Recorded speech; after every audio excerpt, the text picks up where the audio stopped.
వదినా సూర్యం, ఏమిటిదంతా? నేను ఇంట్లోంచి వెళ్ళిపోవాలని నిశ్చయించుకున్నాను వదినా. పిచ్చివాళ్ళ మాట్లాడుకో. ఏమిటి చూసారా? మీ తమ్ముడు ఏమంటున్నాడో చూసారా? ఏం లేదన్నయ్య, అలానే వెళ్ళిపోవడమే అందరికీ మంచిది. నాన్నగారు నన్ను అవమానించాడు, కోపంతో నేను వెళ్ళలేదు వదినా.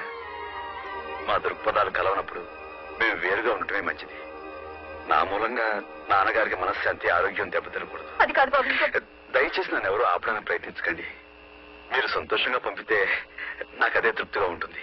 నా వల్ల కాదు బాబు.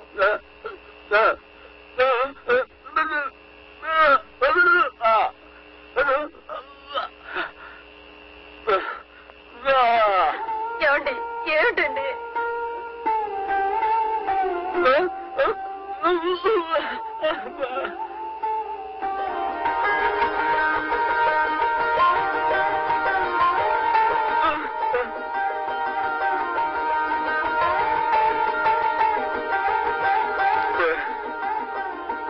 వద్దన్నయ్య,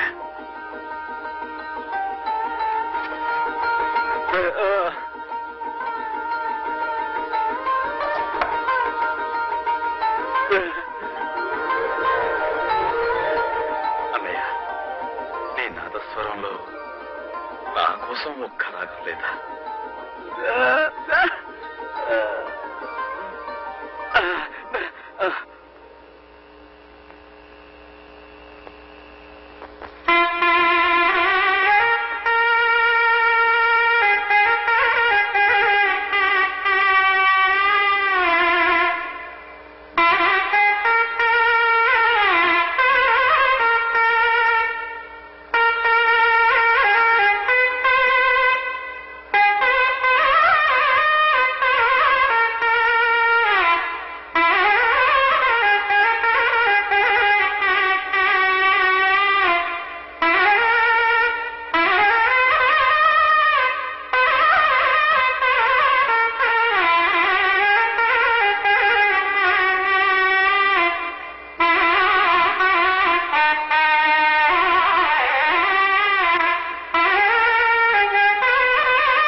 నువ్వా ఈ వేళప్పుడు ఎక్కడికయ్యా?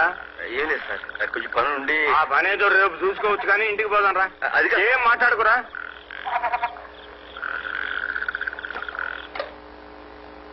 చూడాలా ఈ మనిషిని? వచ్చిన దగ్గర నుంచి ఉలుకోలేదు, పలుకులేదు. కారణం చెప్పకుండా మనసులో తానే బాధపడుతున్నాడు. నువ్వు ఎలాగైనా సరే ఇతని చేత మాట్లాడించాలి, నీ స్టైల్లో. దండాలండి బాబు గారు. బాగున్నారా బాబు? గుర్తున్నాను అన్నమాట. అదేంటి బాబు, మా బతుకుల్ని నిలబెట్టిన భగవంతుణ్ణి ఎలా మర్చిపోతాం? సరే వరే. అసలే కృష్ణపెక్కడా?